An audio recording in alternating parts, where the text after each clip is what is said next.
Imagine walking into a situation where every second counts, where a wrong move could mean the difference between life and death. That's the reality that we as law enforcement and correctional officers face every day. We're trained to stay calm under immense pressure, to act swiftly in dangerous situations. But what happens when the danger is over? What happens to the emotional toll that lingers long after that adrenaline fades?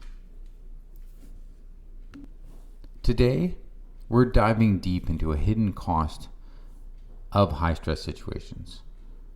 We're going to explore how the constant exposure to danger and conflict impacts us as officers in ways that often go unrecognized, leading to emotional burnout, post-traumatic stress disorder, and lasting psychological scars. We'll also uncover why compartmentalization, a necessary survival tool on the job, can really backfire in the long term. And more importantly, we'll talk about how to break the cycle, manage the emotional aftermath, and start reclaiming control over mental well-being. Welcome to Shields Down, Healing for First Responders, the podcast supporting those on the front lines as they navigate PTSD and trauma. Each episode brings stories of resilience, expert insights, and tools for recovery, offering hope and a path forward. So put your shield down, reclaim your strength, and remember, you're not alone. All right, here we go. Let's dive into today's episode. So the first point I want to talk to is about the emotional toll of high stress situations, right? So for us as police officers or correctional officers, high stress situations are inevitable and constant part of the job. Whether it's a routine traffic stop that escalates into a life-threatening confrontation, or managing volatile inmates in the correctional facility, we're trained to handle these dangerous scenarios calmly and efficiently. But while we may be equipped to handle the immediate demands of each situation, these emotional tolls, these events can often go unacknowledged and untreated. We regularly face situations that most people never encounter in a lifetime. Now, for a police officer, this involves chasing down armed suspects, responding to domestic violence calls, or even witnessing an accident with fatalities. As correctional officers, on the other hand, we're responsible for maintaining order in environments where tension runs high, dealing with inmates who may be aggressive, manipulative, or even violent. So in both cases, these high-pressure situations require us to make quick decisions, often with little information. And our choices can be the difference between life and death. But this constant exposure to violence, conflict, and danger has consequences. These situations can leave us emotionally drained, hypervigilant, and carrying the weight of traumatic experiences long after our shift ends. Now, over time, the growing effect of stress can manifest in significant psychological and emotional challenges, which include PTSD, depression, anxiety, and even emotional burnout. The adrenaline rush that we experience during these high-stress situations is often followed by a crash, right? It's leaving us physically exhausted and emotionally spent. This is a normal part of the body's response to acute stress, right? This is normal. But when these intense situations occur frequently, as often they do within law enforcement and corrections, the body's natural recovery process doesn't have enough time to rest. So in the short term, we experience as officers difficulty sleeping, irritability, physical symptoms like headache or muscle tension, right? This may make you feel isolated from our emotions, unable to connect with loved ones, or unwilling to share what we've been through. Over time, these short-term effects can turn into serious mental health issues like post-traumatic stress disorder or depression, particularly if the trauma isn't acknowledged or addressed. Now, first responders, we are often taught to compartmentalize these emotions, right? We're taught to set them aside in order to focus on the task at hand there. But, and this is necessary as a survival skill in the moment, right? After all, when responding to a crisis, right, there's no time to emotional processing. But repeated compartmentalization without a mechanism for later unpacking these emotions, right, it's going to lead to emotional numbness, where we can become disconnected from our own feelings and from our own experiences. Going out with a family on our days off on a trip, and kids are laughing, they're having fun, but you're sitting there numb to that emotion, right? I want us to remind you, my friends, that there is life beyond the shift, right? We want to get beyond what we do as officers into our personal lives too.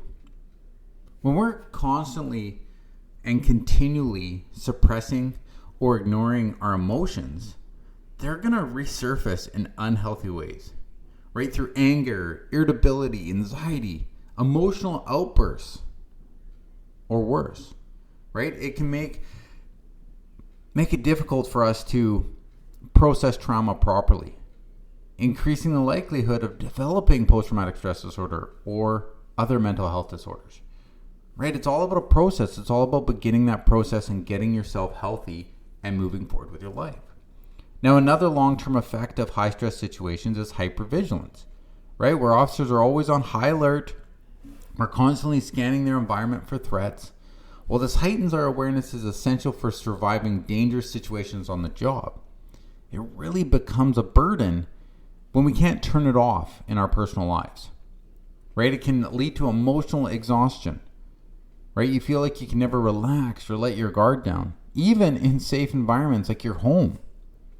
It can put a strain on relationships, as loved ones, they don't always understand why we're constantly on edge, why we're always distant or maybe emotionally unavailable. And over time, this level of constant tension can lead to burnout, where we're feeling mentally and physically depleted, unable to perform, our duties effectively, or even be a good father, husband, mother, wife, whatever it is outside of the job. Right? Here's the little thing that I've really tried to do. It's very difficult, and I think I do it 1 out of every 5. When I go to a restaurant, and as officers, you guys can all attest, where do we sit? Right? We sit our back away from the door so that we can see the whole restaurant, what's going on. But what's actually going to happen in that restaurant? Most likely nothing. So I really try to put myself in a place where I'm a little vulnerable, right? Not too vulnerable, not completely with my back to the door, but maybe to beside me so I can just look right or look left, and then I can see what's going on. And that kind of lowers my hypervigilance down a little bit, but it also allows me to be involved in the situation with my family. Right? Breaking that cycle of emotional suppression and exhaustion requires us to acknowledge the emotional toll that high stress situations take.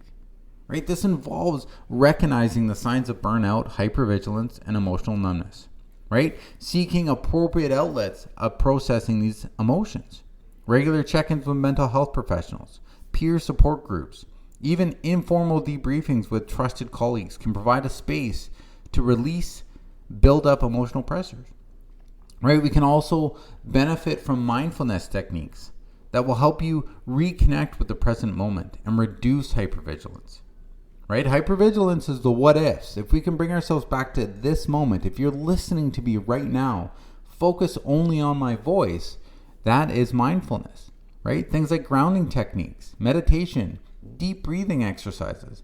These are all proven methods for calming the nervous system and helping officers relax and regain control over our emotional responses, right? Taking proactive steps to manage the emotional impact of high stress situation allows us to reclaim control over the mental health, improving our quality of life and preventing long-term emotional damage. And that's what we're going for, my friends. We're always going for that long-term goal. So how do we recognize and address PTSD in daily life? For many of us, the aftermath of a traumatic event doesn't simply end once the call's over.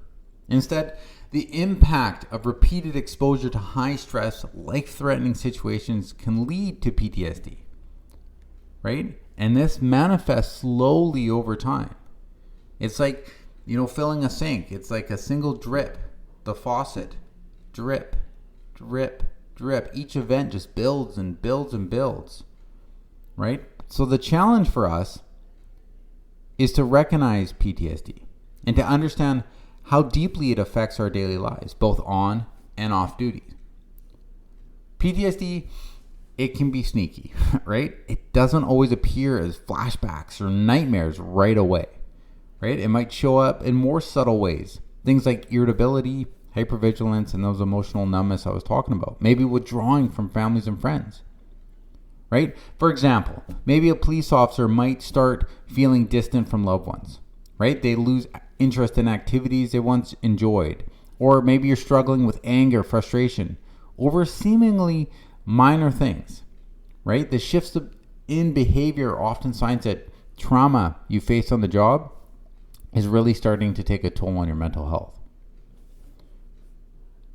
So one of the biggest barriers to recognizing PTSD is the stigma that's out there that often surrounds it, right? There's a perception that we're supposed to be tough, right? That asking for help is weakness. If you go to therapy, if you go to that, you're weak. Yeah, you go to that, you're weak, right? This cultural mindset, it's going to make us difficult, right? To admit that we're struggling, even to yourself. Now, I'm strong. I got this. I'm fine, right? How many times have you heard that? A friend of yours has gone through a situation at work. Oh man, that was a tough, how you doing? I'm fine. Right? Here's an example. I had a friend, Angela. She spent years managing, right, tension situations in a max prison, right? But after a particularly violent situation, she started having panic attacks. But she didn't tell anybody, right? She probably thought things like, I don't want my colleagues to think I can't handle it, right? We're all tough and just suck it up and move on. But when she began to have her emotions become too much, she went to therapy, where she was diagnosed with post-traumatic stress disorder. Right? Looking back, I'm sure she wished that she'd spoken up sooner. Right? It's not a weakness to seek help, my friends. It's not a weakness to seek help. I don't know how many times I can tell you that. Right? PTSD doesn't affect just you. Right? It's a ripple effect that impacts your relationships, your job performance, and even your overall well-being. Right? You might find yourselves becoming isolated. Right? Maybe you're avoiding those social situations or turning to unhealthy coping mechanisms. Right? How many people get off? I had a friend, he would get off work and literally drink like a 6-pack. It wouldn't matter if he got off work at 6 o'clock in the evening or 6 o'clock in the morning. He would go home and drink. Right? Because it would numb that pain. Now, if you have post-traumatic stress disorder and you go to work, now this can lead to a decrease in focus, sense of detachment, difficulty making those quick decisions that we are critical needing as law enforcement or correctional officers. Right? At home, these relationships that we're trying to build with our kids or our spouses, it can also be strained as we struggle to communicate what we're going through. Right? But family members, they always notice, right? They always notice when we're emotionally distant or have outbursts without really understanding the root cause. Right? This can disconnect us from the family. So it's important as first responders that we need to recognize how PTSD really can affect our family. And we need to begin to open up about our struggles. So taking the first step, seeking support. Now, one of the first steps that you can do is to recognize it, right? If you feel like you have any of these symptoms I've said, if you feel like, you're struggling, the first thing is to recognize it, right? It's a crucial step towards addressing it, right? The next step would be seeking support, right? This can come in so many forms, right? Therapy, peer support groups, right? Talking with those trusted friends, right? But for many people, reaching out to a mental health professional can be intimidating at first. But there's so many resources out there, and I'll put some in the link as I do after all my podcasts, that you can just reach out. It's a phone call. It's an anonymous phone call just to begin to get things out of your head, right? And more resources are becoming available. And I'm absolutely excited for the next decade and how the stigma is going to slowly fall away, and more officers are going to seek help. In addition to therapy and peer support groups, these are gaining momentum too, right?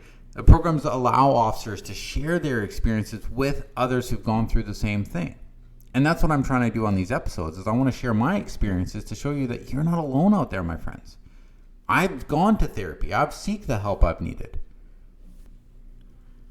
But I want to remind you that managing PTSD, this isn't an overnight thing, right? Integrating coping strategies into daily life can make a significant difference.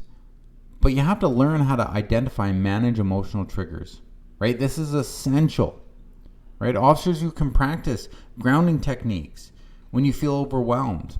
Things like focusing on your breathing or using physical objects like holding something in your hand and just feeling the texture of it, right? Bring yourself back to the present moment. Doing exercises like mindfulness or self-care routines when you're off. These things are crucial in managing stress and emotional well-being. Even regular check-ins with family, trusted colleagues, these things can help you gauge how you're feeling and ensure that you're not bottling up these emotions. Right? It's important for you to have time outdoors. Unwind at home with loved ones. Take these small actions, and they can really help reclaim a sense of normalcy and control.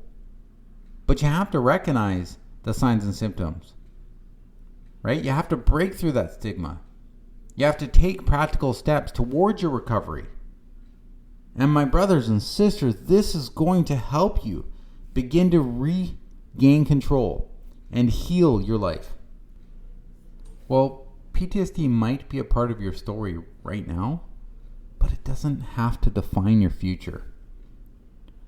So I want you to learn about rebuilding a sense of identity beyond the badge, right?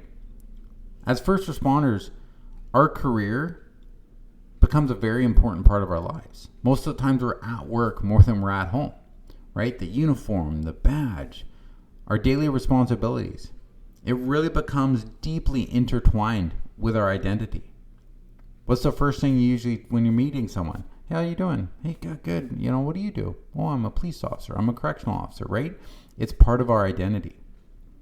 So after years of being that person others have depended on during emergencies, we have to learn to transition away, right? But this can make you feel like you're losing some of your feelings. Maybe you're uncertain or even purposeless, right? This challenge becomes especially daunting for those dealing with trauma and PTSD, as a mental and emotional burden compounds a sense of disconnection. As first responders, we're often trained to be strong, resilient, and always in control during crisis, right? This creates that sense of duty, that sense of pride in the role. But when the role shifts due to retirement, maybe injury, or mental toll of trauma, you can really lose yourself, right? You have a loss of self. The constant adrenaline, decision-making structures they once relied on, it'll suddenly vanish. Who am I now? now that the badge is off my shoulders. So you have to rebuild a sense of identity. And it starts with understanding what skills, what values, what experience made you great as a first responder. Because these skills are transferable in other areas of life. My friend, my brothers, my sisters, you are more than just your uniform. You have to find other outlets to serve, to contribute, or even mentor others in a similar position, right? It'll help you rediscover a sense of purpose. Volunteer work, teaching, consulting. Maybe you want to do what I do and create a podcast, courses, books, sharing what you've learned on the job to help others get through so that they don't experience the things that you have. Processing trauma and understanding its impact is a crucial part of identifying yourself and shifting it, right? Therapy, self-reflection, support, right? This can really start to heal, which allows you to embrace a new chapter in your life, which is what we're trying to do here. But while past cannot be erased, it doesn't have to define your future, my friends, right? Acknowledge that you had strength, that it took to survive that difficult experience. And this can be your first foundation to be that stepping stone to find that new meaning. So as we wrap up today's episode on emotional regulation strategies, I hope and I trust, my friend, that you've found valuable insights and practical tools that will help you manage and recognize your emotional triggers.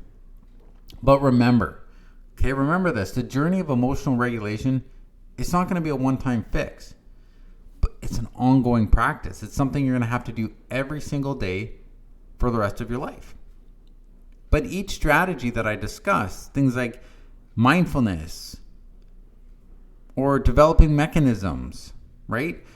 It'll serve you as a step towards greater emotional resilience.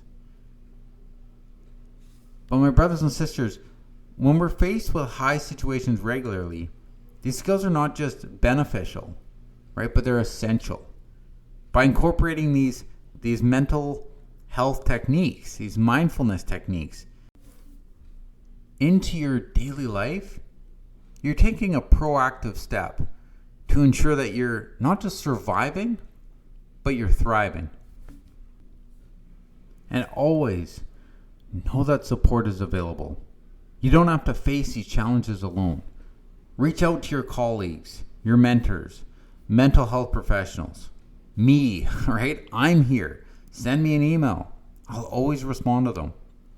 And stay tuned for our next episode where we're going to dive into more strategies and more stories that are going to help you navigate your path to recovery.